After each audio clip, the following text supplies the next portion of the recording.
सभी को वंदे मातरम। मैं भाषण देने नहीं आया, मैं सबसे पहले आपको बता देता हूँ, क्योंकि ये मत सोचेगा मैं आपको बस भाषण दे के आप लोग ताली बजाओगे, मैं अच्छी अच्छी बातें कह दूँगा। मुझे लगता है कि जब स्कूल में, ये स्कूल तो नहीं है, जब हम लोग स्कूल में कोई ऐसे लेक्चर देने आता था तो हमारी एक ही खुशी होती थी कि 1 घंटे पढ़ना नहीं पड़ेगा। तो लेकिन मैं बातचीत करने में मुझे बड़ा आनंद आता है कि उसको बातचीत की तरह किया जाए। हालांकि इस बातचीत में ज़्यादातर नहीं बोलने वाला हूँ, मुझे भी पता है, लेकिन वो संवाद इस तरह से होगा कि वो आप सबको एक ग्रुप की तरह मैं संबोधित नहीं करना चाहता। मैं चाहता हूँ जो भी मैं बात कहूँ वो सब आपके मन की बात कहूँ। मन की बात की यदि मैं बात कहूँ कि जैसे मैं किसी घर पे जाता हूँ तो जब मैं खुद जब छोटा था, आपकी उम्र में था, तो बहुत सारे अनुभव जीवन में होते हैं। बड़ा ध्यान से सुनना, जो आप जब बड़े हो जाओगे तो आपने अपने बच्चों के साथ या जो समाज में बच्चे हैं उनके साथ कैसे बर्ताव करना है। मैं उसके लिए बहुत अच्छी बात बता रहा हूँ कि जब मैं छोटा था, आपकी उम्र में था, तो घर पे कोई भी मेहमान आता था तो मेहमान के पास एक ही प्रश्न होता था पूछने के लिए हमसे। क्या पूछते हैं मेहमान आकर? कौन से स्कूल में पढ़ रहे हो, है ना? कौन सी क्लास में पढ़ रहे हो? पढ़ाई कैसे चल रही है? अच्छा, ऐसे करो, इसकी स्पेलिंग बताओ, कोई स्पेलिंग बताओ, कोई वर्ड बोलेंगे इंग्लिश का, बोले इसकी स्पेलिंग बताओ। और ज़्यादा कुछ उनको मन किया तो एक आपको सम लिख के दे देंगे, चलो इसको करके दिखाओ, मैथमेटिक्स का कोई समझ होता है ना सर। तो मेरे साथ ये प्रॉब्लम थी कि मेरे घर पे कोई भी मेहमान आता था तो मैं बाहर भाग जाता था घर से। मतलब जब तक वो रहते थे तो अंदर ही नहीं आता, तो मुझे पता था ये यही करने वाले हैं। तो मैं अपनी माँ से पूछता था कि जितने भी लोग ये आते हैं इनके पास कुछ और पूछने के लिए क्यों नहीं होता, ये यही क्यों पूछते हैं, पता है इनके पास कुछ और पूछने के लिए है भी नहीं। तो मैंने फिर कहा मैं जब बड़ा हो जाऊंगा, किसी घर पे जाऊंगा तो उनके बच्चों से कभी पढ़ाई के बारे में पूछूंगा ही नहीं। तो ऐसा ही अब मैं करता हूँ हमेशा। तो बच्चे मुझसे बहुत खुश रहते हैं, बोले आप अकेले कैसे हो जो आए हो हमारे घर पे, जो हमसे ये नहीं पूछा कि कौन से स्कूल में पढ़ते हैं। ऐसा लगता है आप लोगों को भी ना? मैं ये नहीं कह रहा हूँ कि आप लोग भी मेहमान आए तो उसका आतिथ्य करना है, सब करना है, लेकिन आपको ये चेन तोड़नी है जो मैं कर रहा हूँ। क्यों? क्योंकि होता क्या है, बड़े होने के बाद हमको ये लगता है कि ये जो बच्चे हैं ना, हम जो बड़े हो गए हैं, हम अपने हिसाब से बच्चों को सोचते हैं कि ये जो कर रहे हैं तो बेवकूफ़ी कर रहे हैं, उनको तो खुद वो करके निकले हैं। वैसे आपके माता पिता जो आपको लगता है कि अरे ये तो टोकते रहते हैं, डांटते रहते हैं, पढ़ाई के लिए बोलते रहते हैं, ये ऐसे क्यों हो गए, ये हमको खेलने क्यों नहीं देते, तो आप समझ जाओ कि आप लोगों को बड़ा करने के चक्कर में वो ऐसे हो गए, वो खुद ऐसे थे। तो इसीलिए वो कनेक्ट आपको करना पड़ेगा।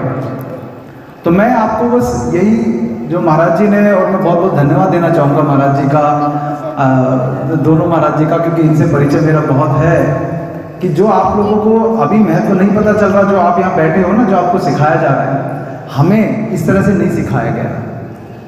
क्योंकि मैं एक पुस्तक पढ़ रहा था, अगर आपको, भारत में अंग्रेजी राज, ये पुस्तक अगर जो पढ़ने के योग्य है, इसको इतिहास की बहुत अद्भुत पुस्तक है वो।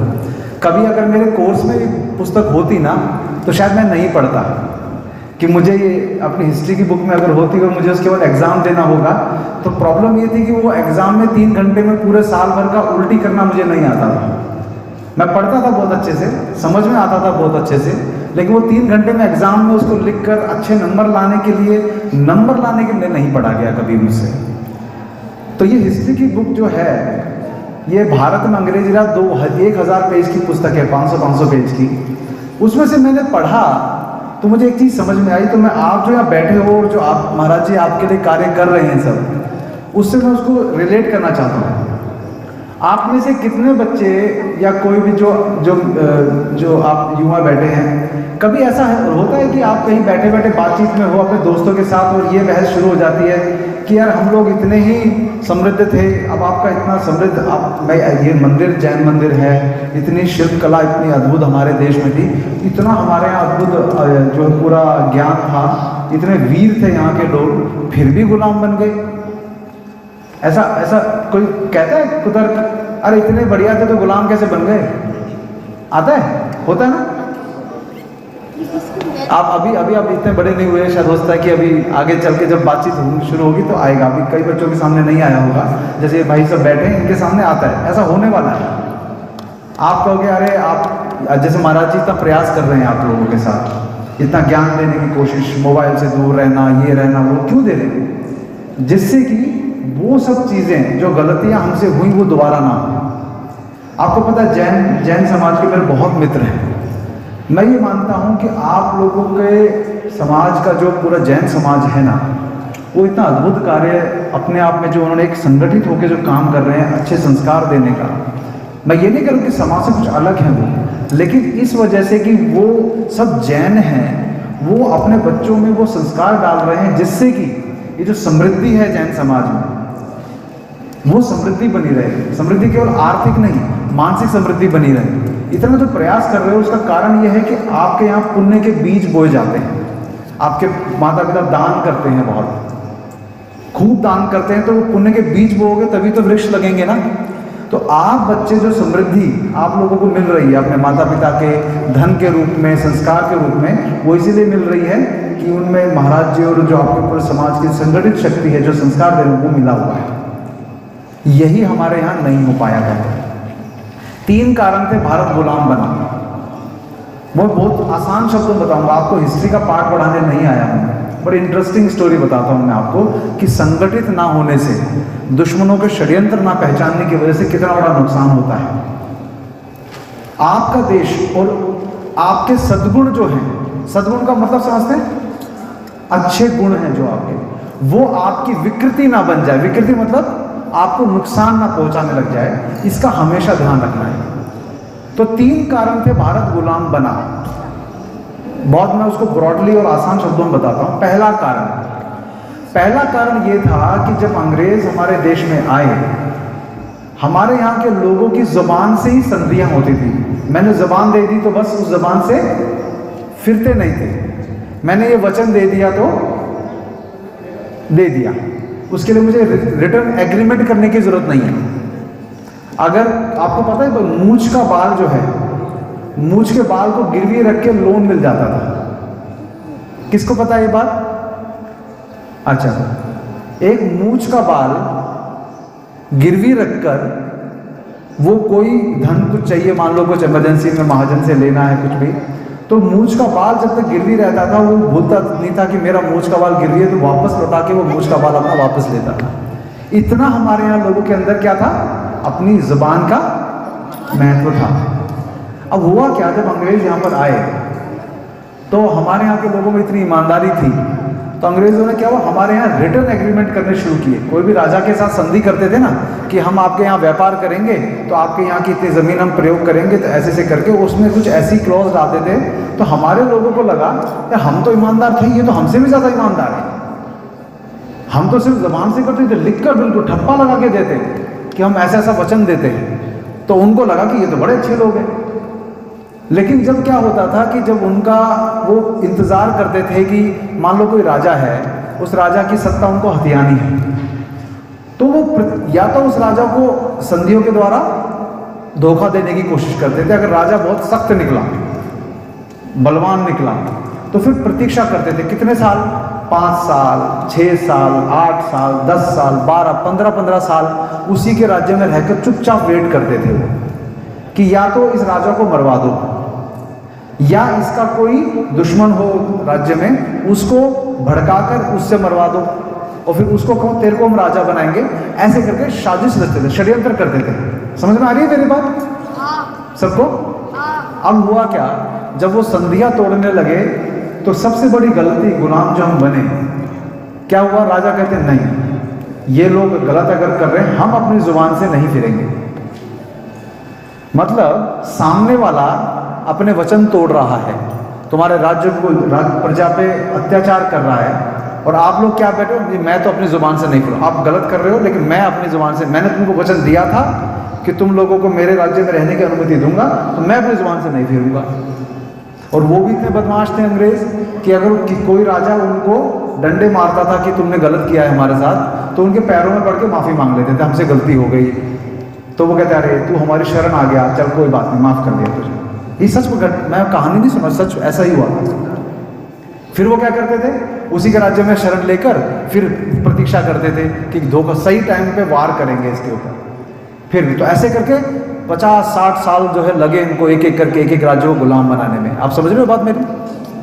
तो इसके बाद सद्गुण हमारे लोगों की क्या बन गया, विकृति बन गया। आपके अंदर ईमानदारी है, अच्छी बात है, लेकिन इसका मतलब ये नहीं है कि आपके देश को, आपके राष्ट्र को कोई नुकसान पहुंचा रहा और आप अपने सद्गुणों पर टिके रहे। नहीं, अगर हथियार उठाना पड़े तो हथियार भी उठाना पड़ेगा उनके खिलाफ। तो ये गलती कभी नहीं करना। यदि आपके राष्ट्र को, आपके समाज को बहुत बड़ा नुकसान आपके गुण के कारण पड़ रहा है तो उस गुण को थोड़ी देर के लिए छोड़ दो। जो सामने अगर दुष्ट व्यक्ति है तो उस दुष्ट व्यक्ति का क्या करना है, क्या करना है, संहार करना है, उसको रोकना है। तो पहला ये कारण था हमारे यहाँ के लोग इतने सच्चे, इतने बढ़िया थे कि अपनी जबान से नहीं फिरते थे। लेकिन दूसरा व्यक्ति वो चतुर, ज्यादा चालाक थे, धोखा देने में माहिर। कितने लोगों को ऐसा लगता है किसी को भी यहाँ पर कि अंग्रेज हमारे देश में आए तो बहुत अच्छा हुआ? कोई ऐसा है? अंग्रेजी आ गई हमको, आपको लगता है क्या फायदा हुआ? चलो बताओ मुझे। हाँ, रेलवेज आई और इंफ्रास्ट्रक्चर हुआ, ठीक है, एजुकेशन आया। हाँ चलो, तो मेरी बात में इसी का मैं उत्तर दूंगा। आप लोग ध्यान रखना, मेरी बात सुनोगे ना। तो अभी अपना जो अंग्रेज अच्छे थे या बुरे थे इसको छोड़कर जो मैं कह रहा हूँ उसको बिल्कुल न्यूट्रल होकर सुनना, ठीक है ना? क्योंकि जब आपकी एज में था तो मैं भी यही सोचता था, मेरे अंदर भी यही था कि यार वो आए तो हमारे ट्रेन्स आई, ये आया, नहीं तो हम लोग तो पता नहीं क्या कर रहे होते, कपड़े भी नहीं होते, कुछ नहीं होते। तो मैं अभी इस बारे में आऊँगा, ठीक है? आपको अपनी जड़ों से जोड़ने का। हाँ बेटा बताओ। इंडस्ट्रियल नॉलेज मिला, ठीक है, ये पॉइंट भी नोट कर लें। तो जब मैं पूछूंगा तो आप सब एक एक इस पॉइंट का मैं उत्तर दूंगा एंड में, ठीक है ना? हाँ आप बताओ। हाँ, सती को बैन किया, ब्रिलियंट। इस बार पे मैं बोलने वाला था, मैं इस बारे में बात करूँगा, ठीक है ना? हाँ आप बताओ क्या हुआ? फैसिलिटीज आई, टेक्नोलॉजी आई, ठीक है। चलो ओवरऑल ये मैं समझता हूँ ये जो मेरे मन में था वो आप लोगों के मन में है, तो हम we are on the same page, ठीक है ना? मुझे अंग्रेजी बोलनी आती है वैसे क्यों क्या होता है ना, कुर्ता पजामा पहनकर, झोला पहन के जो घूमने वाले लोग हैं ना हम जैसे, उनको समझते हैं इनके पास कुछ और काम है नहीं, ये झोला उठा के कुर्ता पजामा खादी पहन के घूमते हैं, तो इनको बस घूमने में मज़ा आता है, फ्री का खाना मिल जाता होगा, घूमने को मिल जाता होगा, इसीलिए घूमते रहते हैं। तो मैं जब किसी यूनिवर्सिटी में, मैं जैसे NIT कुरुक्षेत्र हुआ, IITs हुए, दिल्ली यूनिवर्सिटी कॉलेजेस हुए, तो मैं वहाँ जाता हूँ तो मैं यही कुर्ता पजामा चप्पल पहन के जाता हूँ। तो वो देखते हुए उनके मन में सबसे पहले आता है कि अरे आ गया एक और झोला छाप। होता है ना हमारे यहाँ अपने देश की वेशभूषा पहनने की उसको सबसे नीचा मानते हैं, पहले तो ऊपर से लेके नीचे देखते हैं इसे बात भी करनी है कि नहीं करनी है। ऐसे ट्रेन में हुआ था मेरे साथ एक बार, मैं राजधानी में चढ़ रहा था, तो मेरे कुर्ते पजामे देख के बोलता अरे भाई साहब कहाँ चढ़ रहे हो, राजधानी है ये। सच में ऐसा नागपुर में हुआ था। तो मैंने उसको फिर अंग्रेजी बोला, आई नो दैट, ऐसा अंग्रेजी बोला कि ओके ओके जाओ आप जाओ, अंग्रेजी बोलनी आती है, मतलब अब आपको कुर्ता पजामा नहीं, अब आपकी अंग्रेजी डोमिनेट कर गई। तो मैं जब किसी यूनिवर्सिटी में जाता हूँ तो पहले 2 लाइन अंग्रेजी की बोलता हूँ, बड़े फराटेदार अंग्रेजी में। तो मैं उनको बोलता हूँ कि मैं इंग्लिश इसलिए बोला कि तुम लोग समझ जाओ कि मुझे इंग्लिश भी आती है और मैं हिंदी बाय चॉइस बोल रहा हूँ, समझ गए ना? तो ये कनेक्ट, फिर वो कहते हैं अरे ये तो हमारे जैसा ही है, बस कुर्ता पजामा पहना हुआ है, तो फिर वो ध्यान से सुनते हैं बात को। तो मैं इसलिए अब बीच में अंग्रेजी मैंने बोली।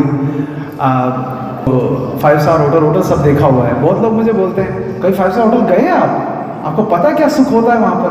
मैं कहा हाँ। मैंने कहा आप कभी सरकारी हॉस्पिटल के जनरल वार्ड में गए हो? बहुत दुख होता है वहाँ पर। तो मैं कहा 5 स्टार होटल में जाओ तो लगता है दुनिया में कोई दुख नहीं है, और सरकारी हॉस्पिटल के जनरल वार्ड में या इमरजेंसी वार्ड में चला जाओ तो लगता है दुनिया में कोई सुख नहीं है।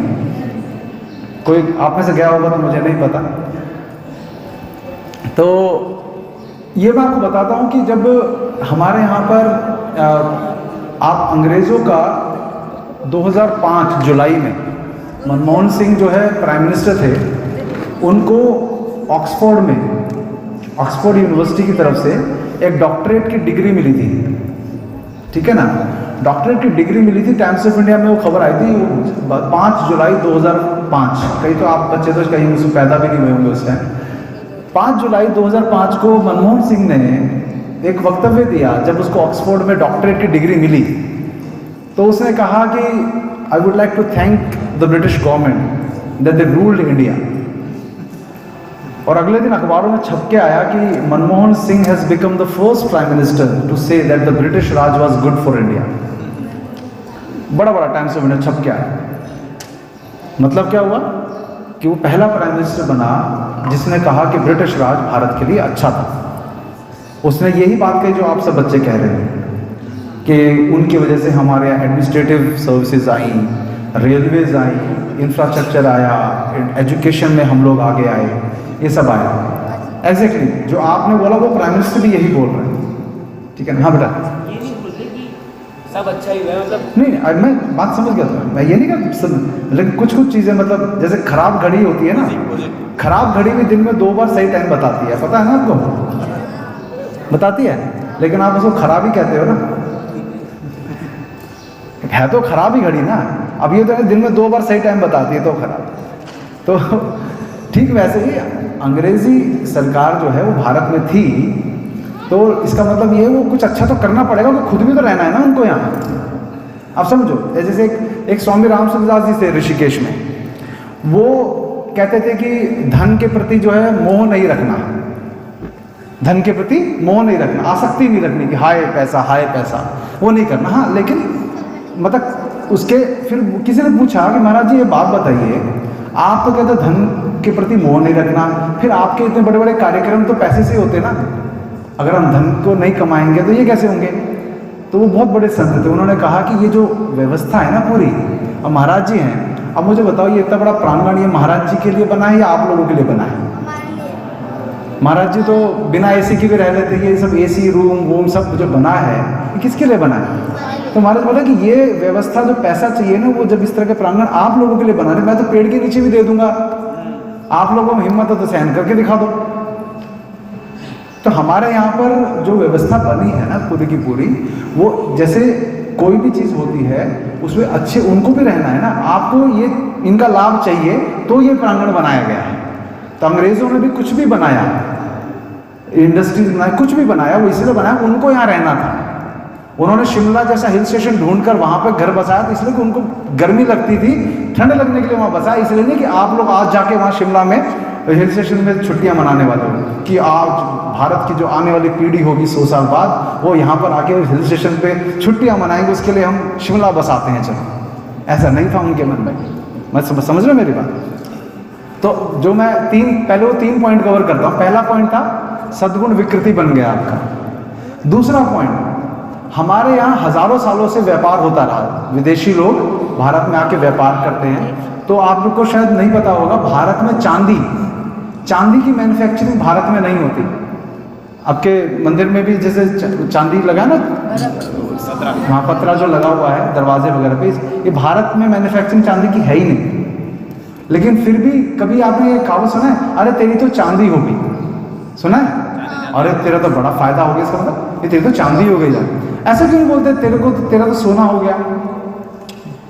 अब अगर हमारे यहाँ सोना बनता है भारत में तो बोलना ये चीज़ है तेरा तो सोना हो गया, लेकिन बोलते क्या जो मैन्युफैक्चरिंग होती नहीं, बनती नहीं चांदी आपके देश में, वो बोलते हैं तेरी तो चांदी होगी। कारण कि हमारा देश व्यापार में जितनी भी चांदी, इतनी चांदी होती थी हमारे यहाँ पर कि बाहर से आती थी, कि इतना व्यापार हमारे यहाँ होता था कि उसको ये जोड़ दिया गया कि अगर आप बहुत पैसा कमा रहे हो, धन कमा रहे हो, तो मतलब बहुत चांदी आपकी आ रही है, तो चांदी हो गई थी। सोना यहाँ से मिलता था, सोना तो यहाँ था मैन्युफैक्चरिंग। तो आपको इतना ट्रेड हुआ करता था हजारों सालों से, लेकिन क्या आपके यहाँ पर हमारे लोगों को लगा ही नहीं कि कोई व्यापारी बनकर आएगा और हमको गुलाम बना लेगा। तो उन्होंने उन व्यापारियों की जो कुछ भी थी डिमांड, वो जो इंटेंशन लेकर आए थे, तो वो पहचान नहीं पाए उसको। उनको लगा कि ये भी व्यापारी है, हजारों सालों से जो काम हो रहा है, तो वो सोचेंगे नहीं ना कि ये व्यापारी गुलाम बना लेंगे हमको। तो ये दूसरा कारण था। तीसरा कारण था, तू खड़ा हो, तू बात कर रहा है, तू वहाँ चले जा, ट्विस्ट पढ़ने के लिए चला जा, है ना? तू भी खड़ा हो जा। हाँ, आप सब वहाँ हर सुंदर महाराज ने क्या स्टोरी कही, अथवा तो मामा जी ने बुलाओ, जल्दी जल्दी जल्दी फटाफट, कोई बात टाइम नहीं नहीं, है। मैं बुरा नहीं मानूंगा बिल्कुल। अरे जा, वहाँ मिलेंगे आपको, जा, आपको भी जाना है? डिस्टर्ब नहीं तो करना बिल्कुल, मैं बिल्कुल बुरा नहीं मानूंगा। बस बस, हाँ बैठ जाइए आप। मैंने कोई कहा था, मैंने disturb तो ना भाषण देने आया ही नहीं मैं। करें, क्योंकि क्या है, ये मैं भी सुनने के लिए आया हूँ, समझो आप।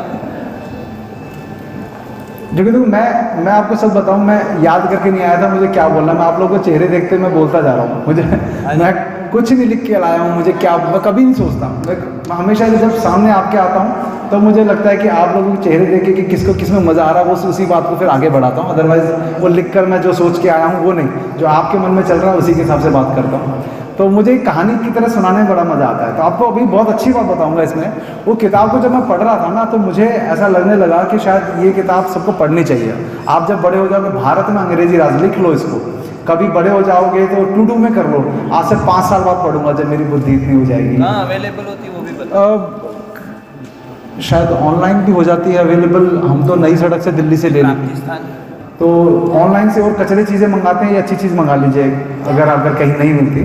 भारत में अंग्रेजी राज, सुंदरलाल जी की किताब है। सुंदरलाल जी, हिंदी में, खूब बढ़िया। 1929 में लिखी थी पुस्तक, और अंग्रेज़ों ने इसके छपने के, रिलीज होने के 15 दिन के अंदर अंदर बैन कर दिया था, क्योंकि उनकी पोल खुली हुई थी ना पूरी की पूरी। इसके अंदर 4 साल लगाए थे सुंदरलाल जी ने, और अंग्रेज़ों ने ढूंढ ढूंढ कर, जहाँ जहाँ ये कुरियर हुई थी, पोस्ट से गई थी, उन घरों में जा जाकर वहाँ से इसकी कॉपीज़ जब्त करके जला दी थी। लेकिन फिर भी कुछ लोगों ने इसको बचा के रखा, और अब तो अवेलेबल है। फिर उसका बैन 2-3 साल बाद उठा। तो जब किसी को सही जगह पिन चुभती है ना, तो समझ जाओ कि किताब ने अपना काम कर दिया। जिसको टारगेट करना था उनको दर्द हुआ, क्योंकि अगर उसमें सच्चाई नहीं होती तो अंग्रेज़ों को क्या फ़र्क पड़ता था। कोरोना के टाइम में भी जो वीडियो डिलीट हुआ उसमें वो सच्चाई थी। हाँ, टाइम पे मैं बता रहा हूँ आपको, मेरा शायद भारत में अकेला ऐसा केस था। हमने कोरोना के कुछ विक्टिम्स को डाला उसमें वीडियो या कुछ जानकारी डाले, हमारा चैनल डिलीट कर दिया यूट्यूब। तो नीलेश जी आए थे ना परसों, नीलेश ओझा जी, उनके साथ मिलकर हमने 1000 करोड़ रुपए का यूट्यूब के ऊपर दावा ठोक दिया। 1000 करोड़ का। तो हम बड़े खुश हो रहे थे कि चलो ये यूट्यूब चैनल वापस देंगे नहीं वाले, क्योंकि यूट्यूब चैनल डिलीट हो जाता ना एक बार तो फिर वापस नहीं देते वो लोग। तो मैंने कहा चलो 1000 करोड़ से भी देश का काम करेंगे, बढ़िया।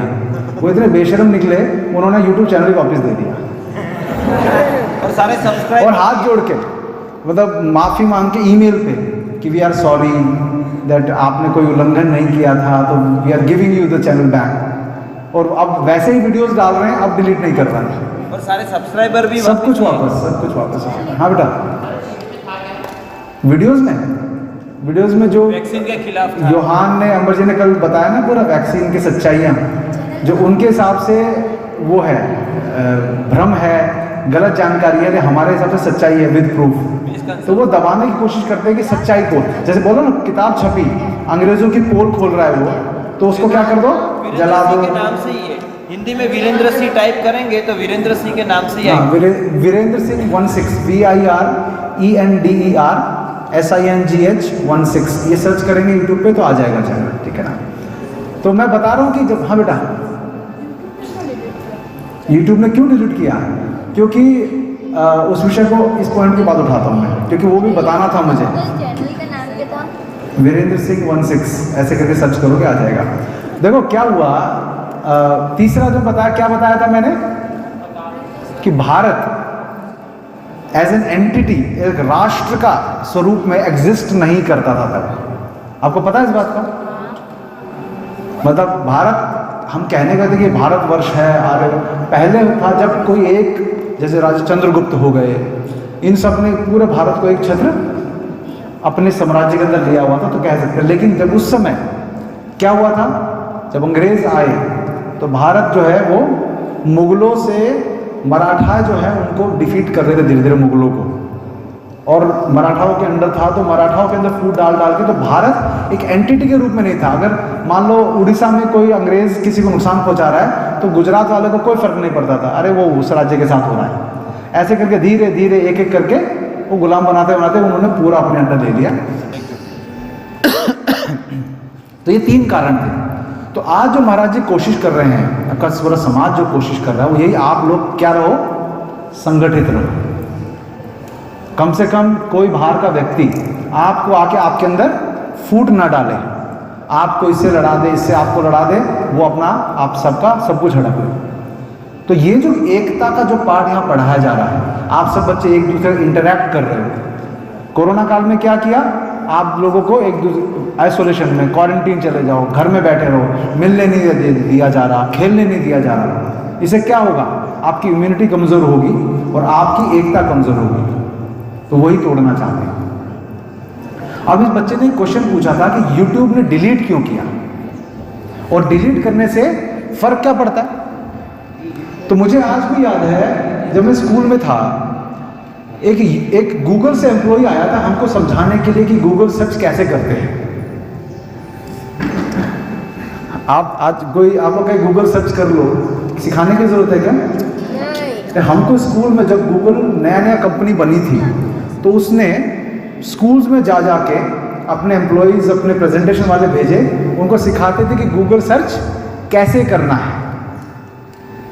तो हम लोगों के लिए उस समय कोई भी इंफॉर्मेशन सर्च करनी होती थी तो इंटरनेट से पहले क्या तरीका होता था, किताबें होती थी, टीचर होते थे, कोई और नॉलेज वाला व्यक्ति होता था। लेकिन उन्होंने क्या किया, उसको धीरे धीरे रिप्लेस किससे किया, गूगल, आप इंटरनेट से रिप्लेस। क्योंकि आपको कुछ भी, अभी देखो मैं कोई भी वर्ड बोलूँ और आपके पास अगर फ़ोन नहीं होगा, आप उस वर्ड को लिख के क्या करते हो, गूगल सर्च मारते हो ना। अगर गूगल के पहले पेज पे वो है, इस बात को ध्यान से सुनना, अगर आपने मेरा नाम सर्च किया फॉर एग्जाम्पल, ठीक है ना, जैसे अभी पूछ रहे थे, अगर मेरा नाम, कोई बंदर है क्या? हाँ, दो है, इंटरेस्ट आ रहा है। उसको भी इंटरेस्ट आ रहा है। तो नीचे वाले को बंदर पे इंटरेस्ट है, बंदरों को इंसान पे। तो अब क्या करें, वो उनका एरिया है ना, हमने उसके एरिया पे कब्जा किया हुआ, क्या करेगा बेचारा, है ना। आप लोग बैठे हो उसकी जगह पे, यानी बंदर आ गया। चलो ठीक है, चलो हो गया उसका। तो अब YouTube जो है, अब आपको कोई, मान लो मैंने कोई इन्फॉर्मेशन दिया, मान लो मेरे चैनल को सर्च कर, आपने सर्च किया और YouTube पे सर्च में नहीं आया, तो मैं एग्जिस्ट नहीं करता, है ना। आप सेकंड पेज पे जाने की कोशिश नहीं करते हो, गूगल के सेकंड पेज पे हो सकता है, पहले पेज में ऊपर 4-5 सर्चेज में आ गया तो ठीक, नहीं तो पता नहीं, छोड़ो, देखा जाए, है ना। ये आपके अंदर डाला है इन्होंने। आपकी इंफॉर्मेशन, अगर आपको कुछ जानकारी लेनी है तो किस पे निर्भर हो गए आप, गूगल पे, इंटरनेट पे। और इंटरनेट में कि उन्होंने पैसे ले लेकर, अब देखो जैसे फॉर एग्जांपल आपको कोई सर्विसेज चाहिए तो आप सर्च करते हो, मान लो फोटोग्राफर, वेडिंग फोटोग्राफर, शादी के लिए कोई फोटोग्राफर चाहिए, तो अब शादी के लिए फोटोग्राफर सबसे ऊपर नाम मेरा आ जाए, मैं अगर बिजनेस करता हूँ इसका, उसके लिए क्या गूगल को मैंने पैसे दिए कि ऐसा करो, कोई दिल्ली में अगर फोटोग्राफर सर्च करे ना तो मेरी कंपनी का नाम सबसे ऊपर आ जाए।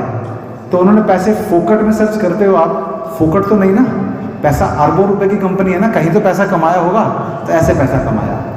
अब क्या हुआ, आपको कोई इन्फॉर्मेशन चाहिए तो आप किस वीडियो देखना है, यूट्यूब पे जाओगे, है ना। अगर किसी दोस्त से कनेक्ट होना है तो फेसबुक पे जाओगे, इंस्टाग्राम पे जाओगे। तो आपको अपने ऊपर क्या कर दिया, डिपेंडेंट कर दिया।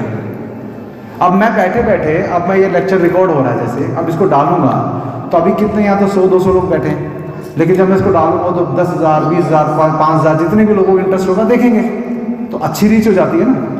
तो मैं अपनी बात देश भर के लोगों तक पहुंचा पाऊँ। महाराज जी ने भी मुझे से परिचय कैसे हुआ, क्योंकि कुछ यूट्यूब पे वीडियो डालता था, महाराज जी ने देखे, उन्होंने फ़ोन किया, ऐसे हुआ।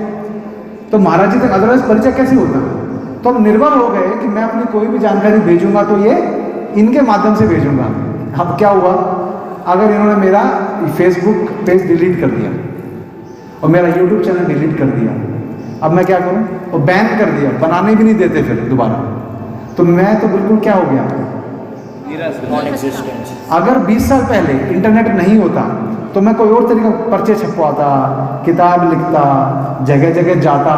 या मुझे क्या कर दिया, अपने ऊपर 20 साल में डिपेंडेंट कर दिया कि जो करना है इनके थ्रू करना है।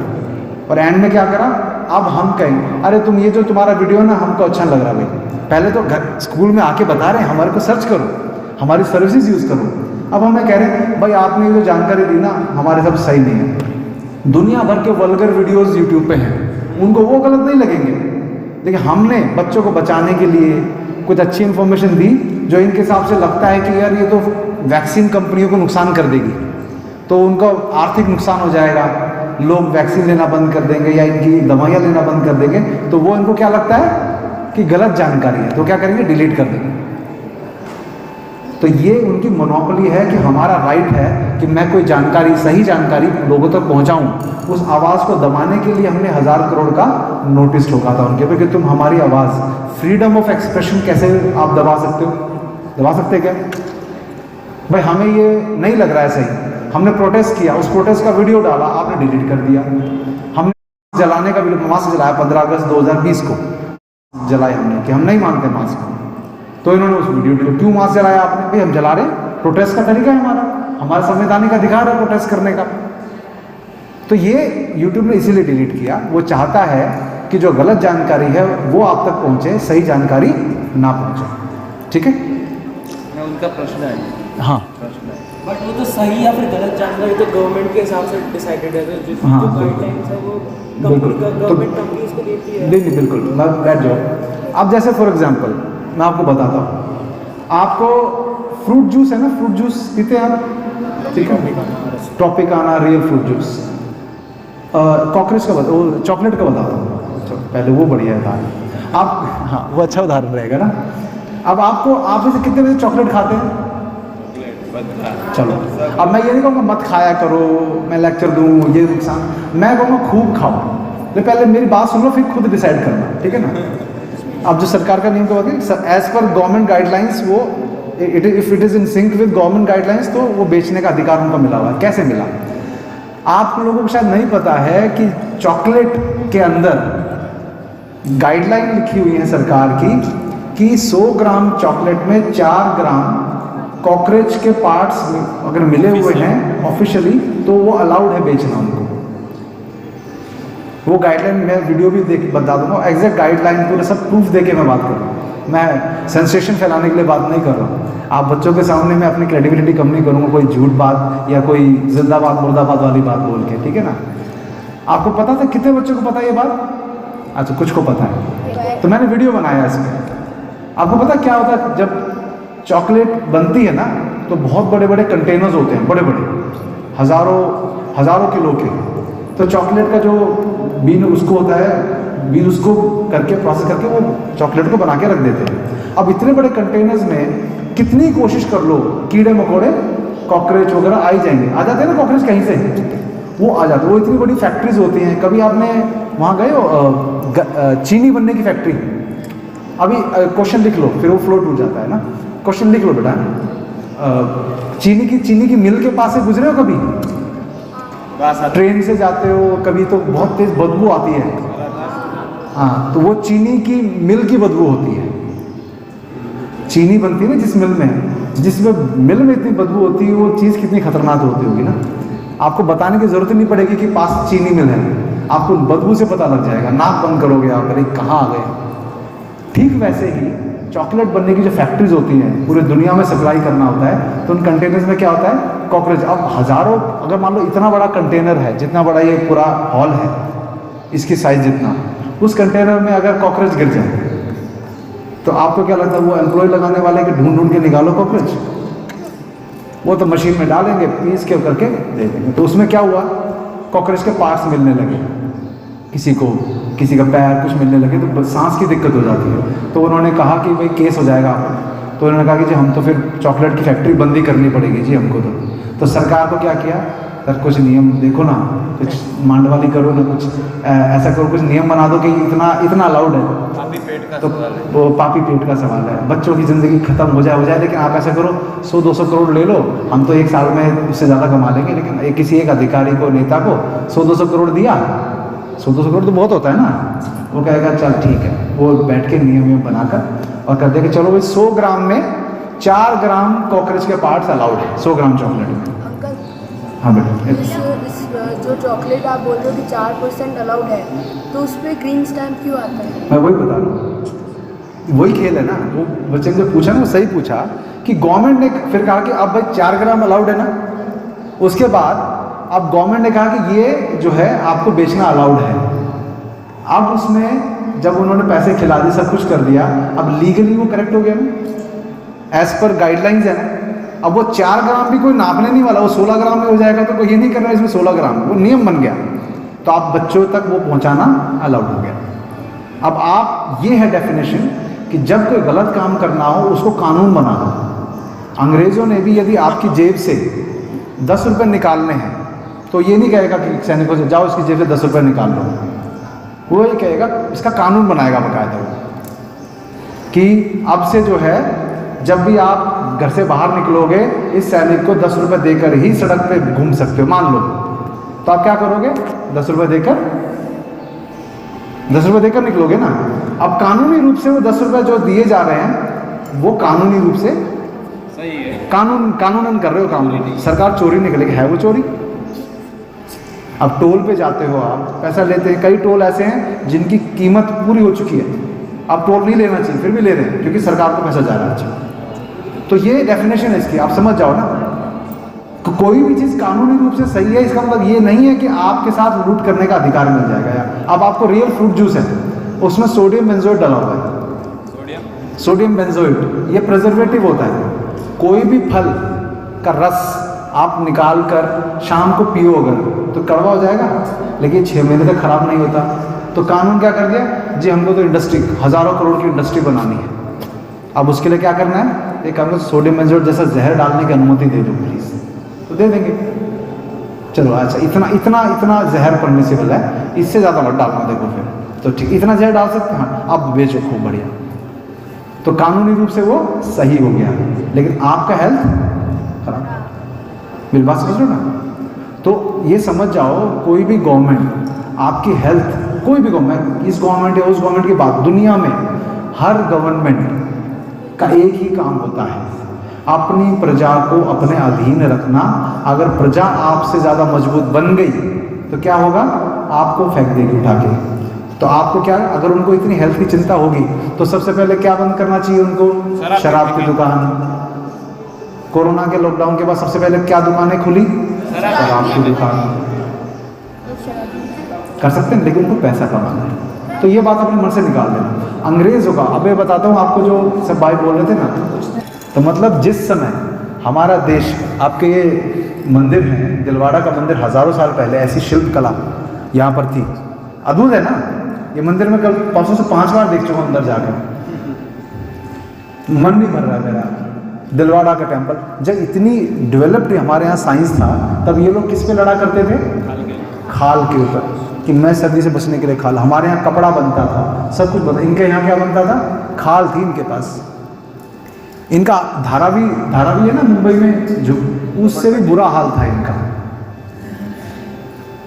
ये जो लंदन वासी है, ब्रिटेन वाले सब है ना, इनका उससे भी बुरा हाल था। आप ये मत समझना कि ये बहुत समृद्ध थे, इनके पास ना सोने के लिए बिस्तर, ना कुछ, कबीलों की तरह, जंगल वासियों की तरह रहना, लड़ना वरना, ये था इनका काम। तो आप ये मत समझना कि ये खुद बहुत सभ्य थे। तो जो खुद सभ्य नहीं है, जिनके पास खुद कुछ नहीं है, और मैं आपको कहानी नहीं सुनी, एग्जैक्ट आप सर्च कर लेना, मैं जो बात बोल रहा हूँ नोट कर लो, और जाके अपने, मेरी बात को मानने की बिल्कुल ज़रूरत नहीं है। मैं जो बता रहा हूँ जाकर इंटरनेट बुक से वेरीफाई कर लो। एटलीस्ट अगर आपने क्वेश्चन पूछा है, सिर्फ इसलिए नहीं पूछो कि मेरे को मन कर रहा है सामने बैठे चलो पूछ लेता हूँ क्वेश्चन, नहीं, उस क्वेश्चन से आप अपने जीवन की दिशा तय कर सकते हो। मैं ऐसे ही करता, मेरी बात समझे ना बेटा आप, ठीक है? आपकी बातों को कोई गलत प्रूव करने के लिए मैं सब नहीं बोल रहा हूँ, आप इसको वेरीफाई कर लेना कि उनके पास एजुकेशन के नाम पर, अब जो सती की बात की थी, मैं बहुत अच्छी बात उन्होंने, सती प्रथा की, किस आपने की थी ना, अब इस बात को ध्यान से सुनना। उन लोगों ने हमारे यहाँ पर बोला कि भारत में सती प्रथा, किसके थ्रू बुलवाया? राजा राम मोहन रॉय के थ्रू। हमारे देश के लोगों को ये कहा कि सती प्रथा बहुत खराब है, भारत में इसको बंद होना चाहिए। लेकिन इन्होंने कभी भी इस बात का जिक्र नहीं किया कि ये अपने देश में, यूरोप में क्या करते हैं, किसी महिला को डायन साबित करके, विच पता ना, विच क्राफ्ट करती है ये महिला। अगर कोई महिला जो उनके धर्म के अगेंस्ट बोलने वाली हो, या मान लो कुछ ऐसी चीज़ करती हो जो उनकी बाइबल में ना लिखी हो, जहाँ भी, तो उसको क्या करते थे, झूठ मूठ का विच डायन साबित कर देते थे उसको, और डायन साबित करके उसको क्या करते थे, बीच चौराहे पे जला देते थे, जिंदा जला देते थे। ये पढ़ लेना, मैं कहानी नहीं बना रहा, विच हंटिंग बोलते थे उसको। तो किसी औरत को जला देना बीच चौराहे पे, ये कोई बहुत अच्छा काम है क्या? लेकिन उन्होंने हमारे यहाँ की सती प्रथा को बहुत, मतलब वो कहते हैं अपने यहाँ का बुराई नहीं बताई। जिन महिलाओं के अधिकार की ये बात करते हैं 1970 तक मैं बता रहा हूँ, उन महिलाओं को तो इन्होंने वोट करने का भी अधिकार नहीं दिया हुआ था। पता है आपको इस बात का? तो इस गलतफहमी में मत रहना कि ये लोग महिलाओं के लिए, अधिकारों के लिए हमारे देश से ज़्यादा इनमें ज्ञान है या इन्होंने हमें सिखाया। सती प्रथा जो पता थी वो एक ऐसी प्रथा थी जिसको इन्होंने विकृत स्वरूप में प्रस्तुत किया। बहुत सारी चीज़ें आपके देश में, अब बोर तो नहीं हो रहे ना, बहुत सारी प्रथाएं आपके देश में ऐसी है जिसको इन्होंने क्या किया, आपके सामने ऐसा प्रस्तुत कर दिया कि ये तो गलत होता है, आपके देश में तो गलत होता है। बाल विवाह यहाँ होता था, उसको गलत बताया। अभी आप लोगों को बच्चों का लंबा टॉपिक है, वो उसका एक बहुत सकारात्मक पॉइंट है जो कभी इन्होंने छुआ भी नहीं। तो अपनी मर्यादा को कायम। अब रानी पद्मावती 16,000 रानियों के साथ जौहर कर लेती। जौहर का मतलब समझते हैं ना आप? 16,000 महिलाएं जिंदा खुद अपने आप को आग में झोंक दे। तो किसी ने पूछा रानी पद्मावती से जौहर से पहले कि आप लोग ऐसे आत्महत्या कर लेते हो, इससे बढ़िया लड़के मरो। आता है ना प्रश्न? वही तो कायरता वाला काम कर रहे हो आप कि आपके पति और राजा हार गए, आप लोगों ने आत्महत्या कर ली, तो ये तो कायरता वाला काम है। तो उनको बोला ऐसा करो, तुमको ये लगता है कि लड़ाई से कम आसान है क्या ये काम? करके देखो। अपने सम्मान को बचाने के लिए, मर्यादा को बचाने के लिए खुद को आग में झोंक देना ये कोई छोटी बात नहीं है। तो ऐसे ऐसे हमारे देश में महिलाएं अपने सम्मान के लड़ती थी। उस देश में जी ऐसा सुना था कि मुसलमान के सामने यदि महिला लड़ती थी, लड़कर वो मर भी जाए तो ऐसा सुना गया है कि वो उस महिला के मृत शरीर से भी रेप हो सकता था। मैं वही, इसलिए वो अपने शरीर को जिंदा जला देते। जी मैं वही बोल रहा हूँ, मर्यादा बचाने के लिए, जिससे कि वो शरीर के साथ भी अपमान कोई ना कर सके। ये कोई छोटी बात है क्या? आपने देखा होगा, महाभारत रामायण देखी होगी आपने, उसमें वो जब भी वो अपना परिचय देते हैं कि हे वीर अपना परिचय दो, तो क्या बोलते थे? मैं कुंती पुत्र, पहले क्या था, माँ का नाम से, यशोदा नंदन, मैं देवकी नंदन, मैं गांधारी पुत्र दुर्योधन, ये बोलते हैं ना। जिस देश में माँ के नाम से अपना परिचय दिया जाता था, अब जो पाप के नाम से दिया जाता है वो बदला ना धीरे धीरे बहुत चीज़ें, वो फिर लंबी कहानी हो जाएगी। लेकिन बच्चों को ये कि महिलाओं का सम्मान हमारे देश में, ये यूरोप वाले से ज़्यादा कभी कम नहीं हुआ। यूरोप में तो बहुत कम था, हमारे यहाँ ज़्यादा था। तो ये लोगों को हमको सिखाने की जरूरत नहीं कि सती प्रथा गलत है या ये गलत है वो गलत है। तो इसलिए आप कोई भी वर्जन पढ़ो तो उनका वर्जन मत पढ़ो। इसका भी बहुत अच्छी कहानी सुनाता हूँ आपको, बहुत अच्छा लगेगा आपको। एक बार किसी ने कहा कि भाई ये जो अंग्रेज़ आए, इन्होंने ट्रेन बनाई, उसके बिना जब मैं भारत में अंग्रेजी राज पढ़ रहा था तो उस समय देखा था कि कहीं भी एक जगह से दूसरी जगह जाने के लिए घोड़ों पे जा रहे हैं, पैदल ही जा रहे हैं, ठीक है ना। अंग्रेज़ों की सेनाएं भी ऐसे जा रही हैं। तो इनको, अंग्रेज़ों को महसूस हुआ कि भाई हमारे जो इंडस्ट्री, एक इंडस्ट्री का भी प्रश्न आया था, इंडस्ट्री खड़ी हुई यहाँ पर। आज आपको मैं एक बात बता देता हूँ, ध्यान रखना इस बात को, आप थोड़ा बड़े हो जाओगे तो और जानकारी मिलेगी।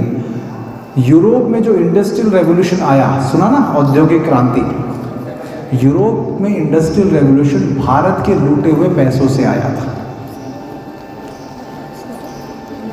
अब मुझे एक बात बताओ, ये लोग इतने इंटेलिजेंट होते तो सन 1200 ईस्वी में, 1300 ईस्वी में, 1400 ईस्वी में तब इन्होंने कुछ आविष्कार क्यों नहीं किए?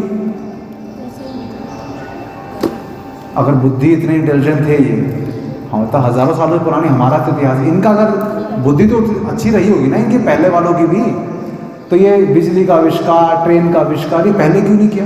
प्लेन का फ्लाइट का आविष्कार, आपको पता पहला प्लेन किसने उड़ाया था? हाँ, राइट ब्रदर्स कौन कौन राइट ब्रदर्स जानता है? हाथ करो चलिए। किस, अब मुझे बताओ। अच्छा ठीक है, नहीं मैं आपको, हाँ प्लेन का आविष्कार भारत में। हाँ मैं वही बोल, राइट ब्रदर्स जो हैं, हमें स्कूल में अगर आपके एग्ज़ाम आया है, मेरी बेटी को मैंने स्कूल में अब नहीं पढ़ा था, मैं उसको गुरुकुल में भेजा हुआ है मैंने। क्यों? क्योंकि मैं उसको उस रेस में या वो पढ़ाई में कि वो जाके उसको एग्ज़ाम में राइट ब्रदर्स लिखना पड़े, मैं अपनी बेटी को वो शिक्षा नहीं देना चाहता, इसलिए मैंने उसको गुरुकुल में डाला है। मेरी ज़िद थी ये राइट ब्रदर्स वाले क्वेश्चन पे कि जब मेरी बेटी को मैं घर में ये सिखा रहा हूँ कि विमान का आविष्कार भारत में हुआ और वो जाकर एग्ज़ाम में वो लिखेगी तो वो कंफ्यूज हो जाएगी कि पिताजी सही बोल रहे थे या ये मेरे टीचर सही बोल रहे हैं, तो उस कंफ्यूजन में मैं उसको नहीं डालना चाहता हूँ। तो आप बच्चों को मैं बता देता हूँ, भारद्वाज मुनि ने विमान शास्त्र लिखा था। रामायण में जो पुष्पक विमान है उसमें मर्क्यूरी वॉर्टेक्स इंजन, जो आज जर्मनी उस पर स्टडी कर रहा है, आप मर्क्यूरी वॉर्टेक्स इंजन सर्च करना, वो जो टेक्नोलॉजी है वो हमारे विमान शास्त्र से लेकर, उनको समझ ही उतना आया अभी तक, वो उससे ज़्यादा समझ भी नहीं पा रहे। क्योंकि जर्मनी में अगर आप संस्कृत के ज्ञाता हो तो जर्मनी में बहुत अच्छी सैलरी पे वो आपने वहाँ का परमानेंट रेजिडेंट बनाकर आपको रखना के में कोई संकोच नहीं करेंगे। आपके बहुत अच्छा भविष्य है, अगर विदेश में जाके पढ़ना चाहते हो तो संस्कृत के ज्ञाता बन जाओ, जर्मनी में बहुत डिमांड है। क्यों? क्योंकि हमारे यहाँ के शास्त्र पढ़ा कर वो लोगों से वो हमारे जितने भी ज्ञान है वेदों में, विमान शास्त्र में, इन सब के ज्ञान को क्या कर रहे हैं, आज की लैंग्वेज में ट्रांसलेट करवा रहे हैं, जिससे कि वो सब टेक्नोलॉजिकल एडवांसमेंट कर पाए जो भारत में था। समझ रहे हैं? तो अब मैं कहूँ, आप कहोगे रामायण में विमान किसने देखा, तो नहीं देखा तो आप समझ जाओ विमान शास्त्र लिखा हुआ है, ये 100% कन्फर्म है। और कई सौ प्रकार के विमान बनाने की उसमें विधि है। उसका अध्ययन करके हमारे भारत में राइट ब्रदर्स से भी 10 साल पहले 1893 में, राइट ब्रदर्स ने कब किया? 1903 में, 1903 में शिवकर बापूराव तलपदे ने, मुंबई के थे शिवकर बापूराव तलपदे, उन्होंने जुहू बीच पे, चौपाटी पे, चौपाटी, हाँ जुहू चौपाटी पे एक विमान बनाकर इसी विधा से, विमान शास्त्र का अध्ययन, बहुत विद्वान व्यक्ति थे, बनाकर पायलटलेस, विदाउट पायलट वाला विमान बनाया था, जो 1500 फीट उड़ा और फिर सेफली लैंड भी किया। राइट ब्रदर्स से कितने साल पहले? 10 साल पहले। 10 साल पहले। 10 साल पहले। अब जब उनको ये पता चला तो वहाँ पे ये नहीं अकेला खड़ा था और अकेला नहीं, पूरी भीड़, वहाँ के बड़ौदा के महाराजा तक वहाँ पर उपस्थित थे। उसको डॉक्यूमेंट हमारे देश में कर तो लिया गया लेकिन प्रचारित नहीं किया। क्यों? क्योंकि यूरोप में उन लोगों का ये मानना है कि जब तक जो उनकी पूरी बुक्स हैं और उनके अंदर उनका लिखा हुआ, जब तक हम ये चीज़ इन्वेंट नहीं करेंगे इसको इन्वेंटेड माना ही नहीं जाएगा। मतलब वो क्या कहते हैं, भारत की खोज किसने की? ये प्रश्न भी मूर्खता वाला है। भारत पहले से ही था। अब मतलब वो क्या हम खोज करेंगे ना इसकी, तब ये खोजा माना जाएगा। कोलंबस आएगा भारत और ये वास्को ड गामा घूमेंगे, कोलंबस नहीं, वास्को ड गामा आएगा भारत, जब वो खोजेगा, जब भारत की चीज तट पे पहुंचेगा तो पूरा बसा हुआ भारत है, जब वो पहुंचा तब भारत को डिस्कवर किया। ये किताब में पढ़ाया जाएगा। और आपको एग्जाम अगर लिख दोगे कि Shivkar Bapurao Talpade invented the first plane, 0 मार्क्स। ये कौन बेवकूफ है? गलत माना जाएगा ना? गलत है वो, गलत है वो नहीं है। ये खेल खेला जाता है। इन लोगों के पास तो इतना भी नहीं था कि ये पूरा जो ब्रिटेन से वहाँ पर जो अफ्रीका, आपने मैप देखा हुआ साउथ, ये जो अफ्रीका है उसे केप ऑफ गुड होप से नीचे से होते हुए इंडिया आना पड़ता है। इनको तो वो रास्ता भी नहीं पता। वो रास्ता भी किसने? भारत का एक व्यापारी था। अब एक गाड़ी आई ना हेक्टर नाम की, हेक्टर, वो हेक्टर नाम के ही उसमें बैठ के आया था, पहला जो यहाँ भारत में आया था। तो अब ये हेक्टर आई, जैसा लगता है हमको कि ये दोबारा से गुलाम बनाने के लिए आए हैं। हेक्टर नाम का वो उसके पास शिप, तो वो शिप क्या हुआ, वो पीछे से छोटा सा, उससे भी कई गुना बड़ा शिप हमारे उस व्यक्ति के पास था। उसने कहा जी मुझे भारत का रास्ता नहीं मिल रहा। वो सद्गुण विकृति, अरे चल मैं लेके चलता हूँ तुझे, तू मेरा शरण। वो अपने बड़े बड़े उसके पीछे पीछे उसको बेचारे को दया करके केप ऑफ गुड होप से करते करते वो कैलिकट लेके गया। तो मतलब क्या हुआ, इनको तो अगर हमारा व्यक्ति सहायता नहीं करता तो ये तो भारत तक भी नहीं पहुंच पाते। तो काहे का तुमने इन्वेंट किया? तो तुम इन्वेंट करोगे भारत को। फिर खुद कहते हैं कि the oldest city in the world is Varanasi, Banaras, 5000 years old है तो उससे पुरानी, लेकिन 5000 साल पुरानी सिटी तुम कहते हो, और तुम कहते हो कि तुमने 4 साल पहले भारत को खोजा। तो ये कॉन्ट्रडिक्शन नहीं है। तो या तो ये बहुत समझदार है या हम बहुत मूर्ख हैं। दोनों में से एक ही बात सच होगी ना। क्लियर हुआ? तो हम मूर्ख बनना बंद कर दीजिए। आप ये मूर्ख बनना बंद कर दो। आप पूछना चाहते हो, बोले। ऐसे तो जो CBSE का करिकुलम है उसको चैलेंज भी तो कर सकते मैं वही उस पर आ रहा हूँ मैं, बिल्कुल बहुत नहीं, दीनानाथ जी बत्रा है हाँ। दिल्ली में, उन्होंने 83 केस विन किए कोर्ट में। हाँ बत्रा जी मिले थे, हमसे मिले थे एक बार वो, बिल्कुल। तो वो उस केस के बारे में बात महाराज जी बताएंगे वो डिटेल में। मैं ये बता देता हूँ कि सबसे पहला का आपको शायद मतलब उस भारत में अंग्रेजी राज पुस्तक में पढ़ रहा था तो मुझे कभी कभी हंसी आने लगती थी सोचकर, किस पे, इसलिए कि कुछ मजाक वाली बात लिखी है, ये सोचकर कि यार हमको तो बहुत बड़ा मूर्ख बना दिया इन्होंने बैठे बैठे। अब क्या हुआ इनको, मैं आप लोगों को देखो एक बहुत बेसिक चीज़ समझना। मुगल इस देश में आए, ठीक है ना, मुगल इस देश में आए, उन्होंने यहाँ पर उनको अच्छा लगा, रही है तो बड़ा बढ़िया देश है, उन्होंने यहाँ पर रहना शुरू किया। उन्होंने मंदिर भी तोड़े, जैन मंदिर भी तोड़े, सब करे, बहुत कुछ करा उन्होंने। तो वो एक राजा दूसरे राजा विजय पाने के बाद वहाँ का नष्ट करता है, वो उन्होंने जो करना था किया। लेकिन उन्होंने कभी भी, मैं प्रश्न पूछता हूँ बहुत लोगों से कि अगर मुगलों ने भारत बर्बाद कर दिया था तो 1820 तक जब भारत में अंग्रेजों ने सर्वे करवाया ना कि इस देश में कितने गुरुकुल हैं या स्कूल हैं, जो वो स्कूल बोला करते थे, तो निकल के आया कि यहाँ तो हर गांव में एक स्कूल है। अंग्रेजों का सर्वे है ये, हर गांव में। कब का सर्वे है ये? 1820 के, 1800 से 1820 के आसपास का, 1820 का। तो ये सर्वे, और ये इसमें मानते क्यों है सर्वे को? क्योंकि ये सर्वे अंग्रेज क्या थे, अपने देश को लिए वो बहुत ईमानदार थे।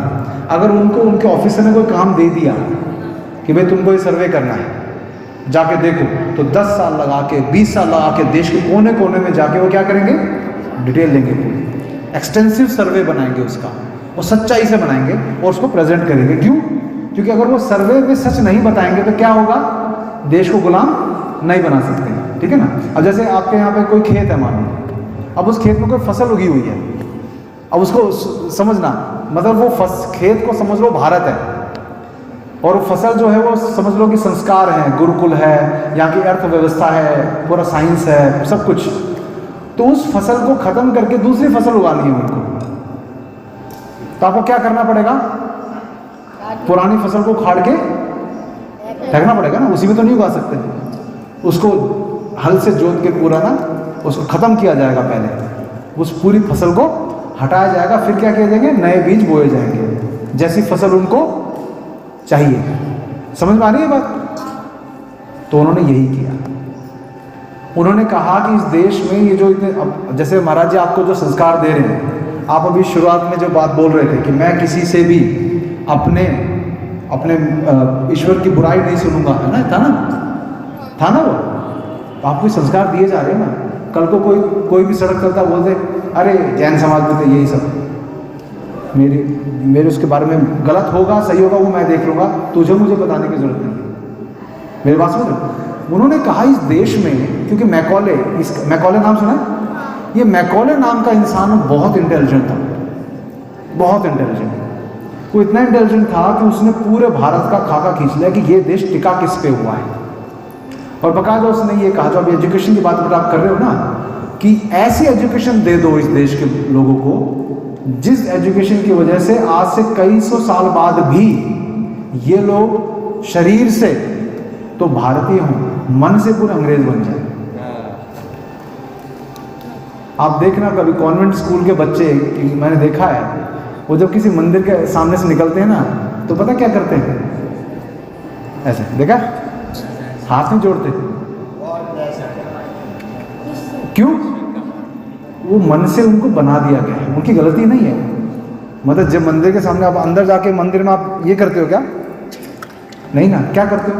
नमस्कार। अच्छा हाँ, लेकिन मैं बात तो वही बोल, आपको मन से अंग्रेज बना दिया तो क्या होता है, एक पीढ़ी की कोई गलत आदत जो सिखा दी गई, आज मतलब आपको कोई गलत आदत सिखा दी गई तो तीसरी पीढ़ी, आपके बच्चे, उनके बच्चे, उनके बच्चे, तीसरी पीढ़ी तक आते आते वो गलत आदत व्यवहार बन जाती है। ये हमेशा ध्यान रखना, ठीक है ना? आपको कोई गलत आदत सिखा दी गई, आपकी तीसरी पीढ़ी क्या होगी, उसके अंदर वो व्यवहार बन जाएगी उनका। हमारे यहाँ से तो होता ही आया है ऐसा। मुझे ये नहीं कहेगा कि मेरे दादाजी को ये गलत आदत सिखा दी गई थी, क्योंकि हमारे तो ऐसे ही होता है, हमारे बाप दादा ऐसे करते आए। तो बाप दादा से पहले क्या करते आए थे ये बोलो ना, कहते ना बाप दादा यही करते हैं, बाप दादा से पहले का तुमको पता है? नहीं।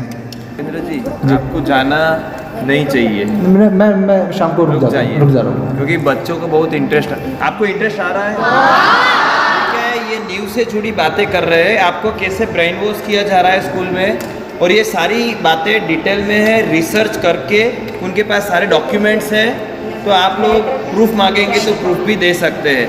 तो इन सब की डिटेल आपको चाहिए तो इनका सेशन 2nd नंबर पर रखते हैं, इनको हम रोक देते। वो आज शाम को निकलने वाले थे, नहीं जाने चाहिए ना? सब सच में बच्चों का प्यार है। महाराज जी पूछ ले इसलिए बोल रहे क्या? ना सब बच्चों का प्यार है, और बहुत सारी इंटरेस्टिंग बातें अभी तो उन्होंने स्टार्टिंग की है। हमने हरिद्वार में उनके 5 से 6 सेशन रखे थे और इतने इंटरेस्टिंग रहे कि हमने उन्हें पूरी शिविर में आने के लिए बताया था, मगर इन्होंने कटकी कर दी। अभी 2 दिन बाद आए और 2 दिन पहले जाना चाहते हैं, ऐसा नहीं चाहिए। तो अभी किस पॉइंट पे खत्म किया हमने, रोक रहे हैं अभी और कुछ बच्चों के एजुकेशन वाले पॉइंट पे ना, तो फिर उससे कंटिन्यू शाम को हम करेंगे, ठीक है ना? भक्ति होगी शाम को 7:30 से 8:30 और 8:30 से उनका एक सेशन फिर रहेगा। बहुत बहुत धन्यवाद। धन्यवाद।